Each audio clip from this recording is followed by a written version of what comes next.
అబద్ధం.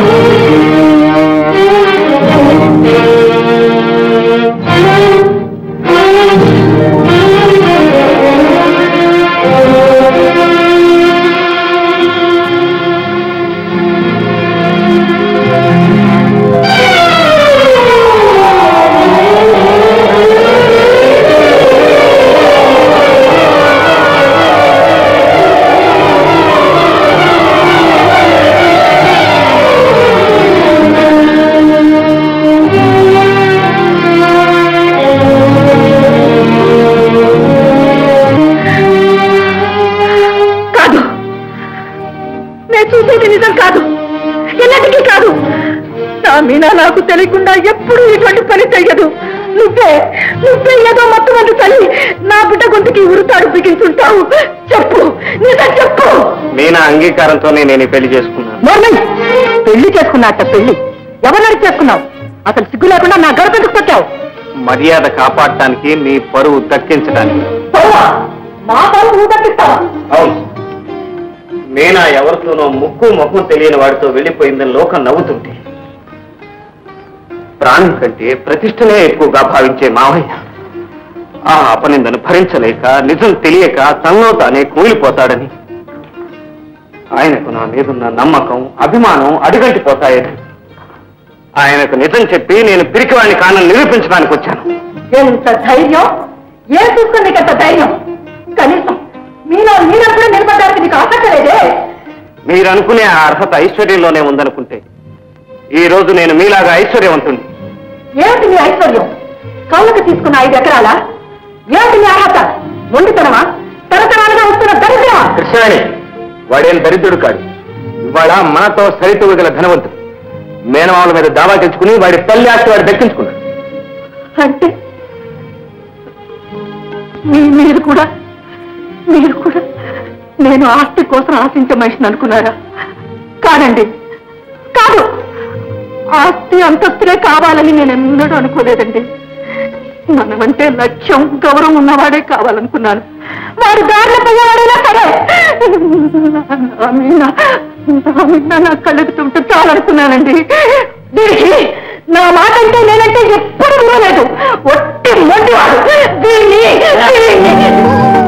అన్నయ్య రాజీ, అన్నయ్య రాజీ, రాజు వీడి చెల్లెలా?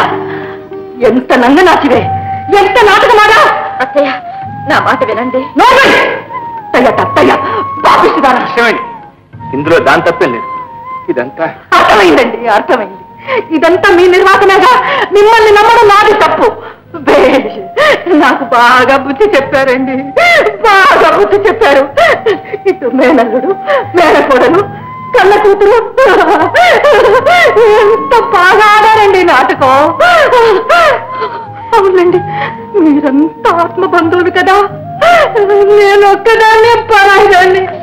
నన్ను మీరెవరూ అర్థం చేసుకోలేదు. నాకెవరు లేరు. కృష్ణవేణి గారు, మీరు చాలా పొరపాటు పడుతున్నారు. అందరూ మీ వాళ్లే మిమ్మల్ని అర్థం చేసుకున్నవాళ్ళు. మీరే ఎవరిని అర్థం చేసుకోలేకపోయారు. కనీసం కన్నబిడ్డ మనసు కూడా తెలుసుకోలేకపోయారు. మీ స్వార్థం కోసం అందరి దృష్టిలో నన్ను స్వార్థపరుని చేశారు. ఏమిటి అంటున్నది? నేను స్వార్థపరున్నా? అవును, కన్నబిడ్డ కళ్ళెదుట ఉండాలంటే ఇల్లరికే తల్లుడు కావాలని, అందుకు నేను తగిన వాళ్ళని అనుకున్నారే కానీ నేనంటే ఇష్టం లేని మీనా నన్ను కట్టుకుని ఎలా సుఖపడుతుందని ఆలోచించారా? ఇది మీ స్వార్థం కాదా? రాజుని దాచిపెట్టి ఊరికి వెళ్ళిపోయిందని చెప్పడం మీ స్వార్థం కాదా? కాదు, అదంతా పరమార్థం.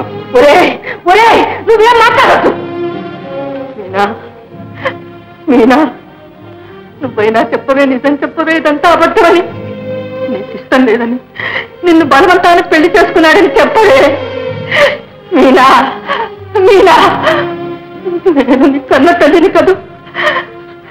నువ్వంటే నాకు ప్రాణం కదూ. చెప్పు మీనా, చెప్పమ్మా, చెప్పరే. చెప్తానమ్మా, చెప్తాను. ఇంతకాలం నీకు భయపడే అడుగడుగునా అబద్ధాలాడాను. మనసులో మాట బయట పెట్టలేక మరబొమ్మలా నువ్వు ఆడించినట్టల్లా ఆడాను. నీ ఆనందం కోసం నాకిష్టం లేకపోయినా నువ్వు కొన్న చీరలు నగలు కట్టుకున్నాను. చివరికి కలకాలం కాపురం చేయవలసిన భర్తను కూడా నువ్వు కొనిపెడతాననడం న్యాయం కాదమ్మా. నేను మనిషిని, నాకు ఆశలున్నాయి, ఆలోచించగల శక్తి ఉంది. ఇంకా నీకు భయపడి నా జీవితాన్ని పరాధీనం చేసుకోలేకనే ఈ పని చేశాను. ఇందులో అతను తప్పేం లేదు. ఈ పెళ్లి నా ఇష్ట ప్రకారమే జరిగింది. కాదు, నాకు తెలియకుండా కట్టిన ఈ తాడు దాడి కాదు.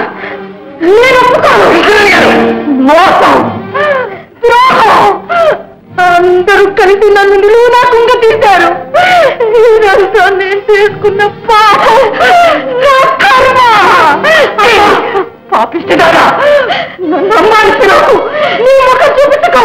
వెళ్ళిపో, వెళ్ళిపో.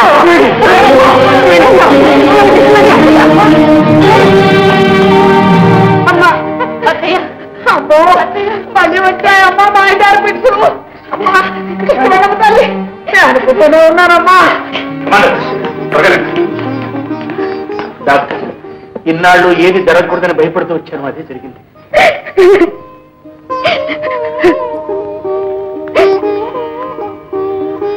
మీనా, ఇలా రాజే, అమ్మ జాగ్రత్త.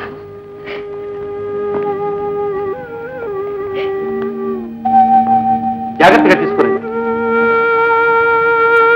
మీ అమ్మని ఇలా ప్రాణాలతోనైనా ఉండదు. నాన్న, నీ మనసుకు ఎంతో బాధ కలిగించాను, నన్ను క్షమించు. బాధే సుఖంగా భావించి బ్రతుకుతున్నాను. నాకు బాధే ఉంది. నా బాధల్లో ఒకటి, నువ్వు మీనాను పెళ్లి చేసుకున్నందుకు కాదు, నీ అత్తయ్య బ్రతుకుతుందో లేదో.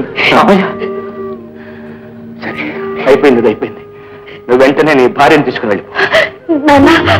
అమ్మ ఈ స్థితిలో ఉండగా కృష్ణ నేను కోలుకునేదాకా రాజీని మాత్రం ఇక్కడే ఉండని.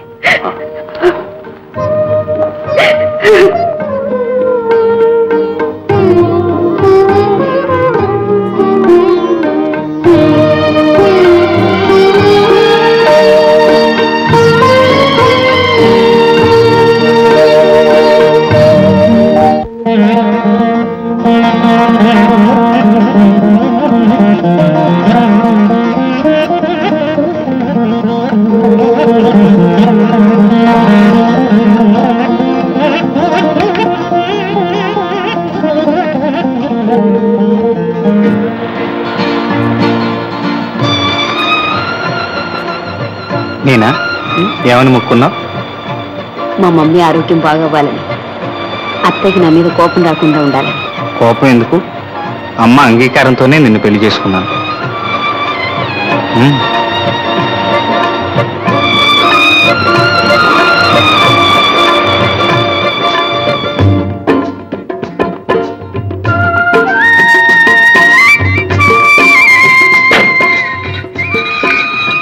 ఏమిటా ఇదంతా? పెళ్లి ముచ్చట బాబు, ఆ మోటార్ దిగి మన బండి ఎక్కండి. చంపావు, నేను ఎక్కను కానీ పెళ్లి కూతురు ఎక్కించు. వద్దు బాబు, నాకు సిగ్గు. పోనీ వాంగమని బండిలో పొడుస్తావు, వాళ్ళు ఆ కారులో వస్తారు. మూడు కృష్ణ, అతని ముచ్చట కాదంతం తిరిగి బండి తప్పదంటావా? తప్పదు, పదని పోదాం. రా నేనా వాడి వాడి.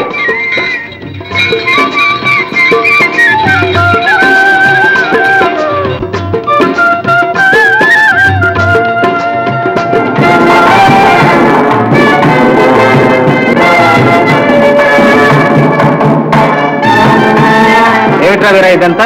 ఇలాంటివన్నీ నాకు నచ్చవని నీకు తెలీదు? తెలుసు బాబు. మరెందుకు చేశావు? కొంచెం ఓపిక పట్టండి బాబు, మీకే తెలుసుద్ది.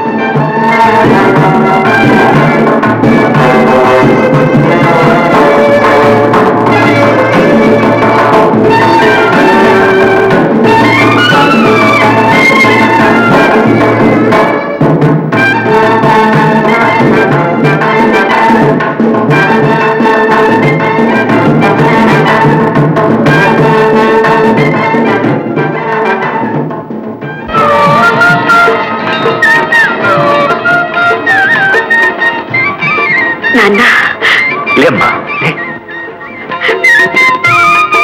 నాన్న, పిచ్చి తల్లి. ఎంతైనా మా హనుమంత బాబు మనసు వెన్నలాంటిది. నేనంటే కూడా ఎంతో ఇది. ఏమిటో ఇందులో బాగోటం, లోపలికి మమ్మీ. అవునమ్మా, లోపల పద. రా బాబు.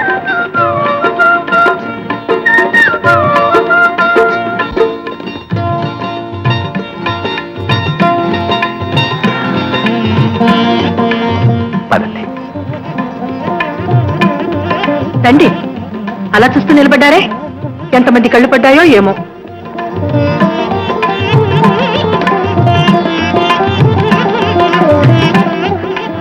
మమ్మీ, నీ ఆరోగ్యం బాగుందమ్మా. నాయనా కృష్ణ, అన్నవి అనుకున్నవి అన్నీ మర్చిపో. ఆడపిల్ల తల్లికి అహంకారం కూడదని ఇప్పుడు తెలుసుకున్నాను. మీనా చిన్నప్పటి నుంచి గారాబంగా పెరిగింది. ఎలా చూసుకుంటావో ఏమో. వదినా, ఇక నుంచి మీనా నా కూతురు, పువ్వుల్లో పెట్టి చూసుకుంటాను. నువ్వేం దిగులు పడుకు. మమ్మీ, మీనా, నిన్ను విడిచి నేను ఎక్కడికి వెళ్తానమ్మా? ఈ ఊళ్ళోనే షుగర్ ఫ్యాక్టరీకి స్థలం కొన్నాను, ఇక్కడే ఉంటాను. నాయనా కృష్ణ, రాజీ నీ ఆశీర్వాదం కోసం ఎదురు చూస్తాను. అమ్మా రాజీ, రాజీ.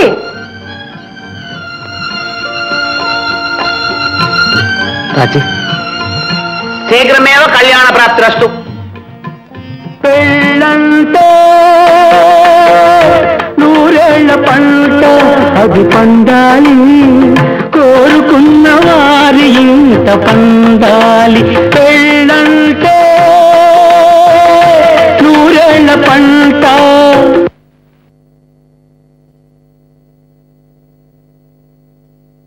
నువ్వు నన్ను అవాయిడ్ చేస్తే నా జీవితం బాగుంటుందని అనుకోకు. నాకంత తెలుసు. నీకు నువ్వే గిరిగేసుకుంటున్నావు. ద్రోహం అంటే నీకు పడదు. నిన్ను నమ్మొచ్చిన నాకు నువ్వు ద్రోహం చేయలేవు. ఒక హత్య కాదు, 100 హత్యలు చేయి, నేను భయపడ్ను. ఏదో నీ రూట్ మారిపోయింది, నీ వల్ల నా జీవితం చెడిపోకూడదని నువ్వు అనుకుంటున్నావు. నిజంగా నువ్వు లేకపోతే నాకు జీవితమే లేదు. నమ్మిన